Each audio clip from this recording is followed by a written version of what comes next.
புதுக்கோட்டை மாவட்டம் வம்பன் அருகே இருக்கிறது கொத்தக்கோட்டை. இந்த கிராமத்தை சேர்ந்தவர் செல்லதுரை. 77 வயதாகும் இவர் விவசாயம் செய்து வருகிறார். இவரின் மகள் சுந்தராம்பாள் இதே புதுக்கோட்டை மாவட்டத்தில் உள்ள ஆலங்குடி அருகே இருக்கும் நம்பம்பட்டியைச் சேர்ந்த பழனி என்பவருக்கும் 18 வருடங்களுக்கு முன்பு திருமணம் செய்து வைத்துள்ளார்.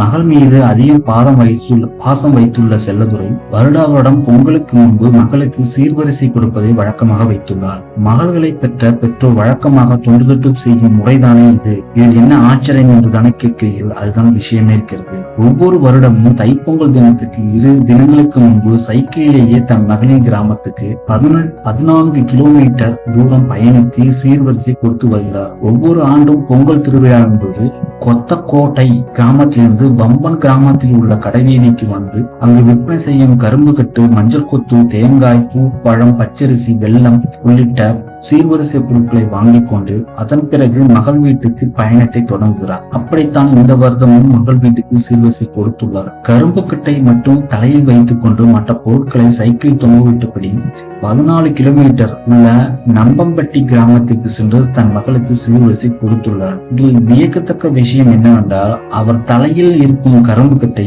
அவர் கையால் பிடிக்காமலேயே கரகாட்ட கலைஞர்கள் தங்கள் தலையில் கரகத்தை வைத்து ஆடுவது போல 14 கிலோமீட்டர் கரும்பு கட்டை தொடாமல் சைக்கிளிலே பயணம் செய்கிறார். இந்த ஆண்டும் தன் மகள் சுந்தராம்பாளுக்கு பொங்கல் வரிசை கொடுப்பதற்காக அப்படி அவர் சென்றபோது அவரை பலர் வீடியோ எடுத்து அது சமூக வலைதளங்களில் பகிரிட்டனர்.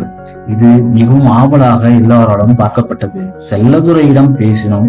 மகள் மீது எனக்கு அவ்வளவு கொள்ளை பாசம். அவளும் அப்பா அப்பா என்று உயிரை விடுவார். 18 ஆண்டுகளுக்கு முன்பு திருமணம் செய்து கொடுத்த பிறகு அடிக்கடி சைக்கிள் சென்று மகளை பார்த்து அவர் கையால் ஒரு வாய் சாப்பிட்டு வருவார். அவருக்கு என் நினைப்பு வந்தாலே உடனே பஸ் பிடித்து ஊருக்கு வந்து விடுவார்.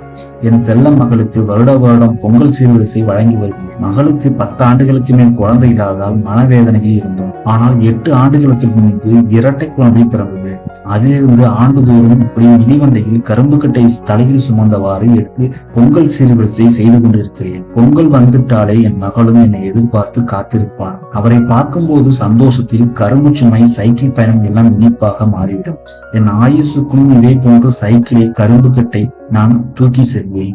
நான் சைக்கிள் மிதிப்பதுதான் இந்த ஆரோக்கியத்திற்கு காரணம் என்றும் நினைக்கிறேன். பெண்களுக்கு பெற்றோர் வீட்டில் கொடுக்கும் சீர் மகிழ்ச்சியின் அடையாளமாக இருக்க அதில் நிபந்தனை எதுவும் இருக்கக்கூடாது. அப்படித்தான் என் மகளை திருமணம் செய்து கொடுத்த வீட்டில் என்னுடைய எளிய சீரை தகப்பின் அன்பின் வெளிப்பாடு என்று புரிந்து கொண்டு மனம் நிறைந்து பெற்றுக் கொள்கிறார்கள் என்றால் நியாயமான புன்னகையிடம். இதே போன்ற அருமையான மைண்ட் லாஃப் பெல் பட்டனை அழுத்துங்க.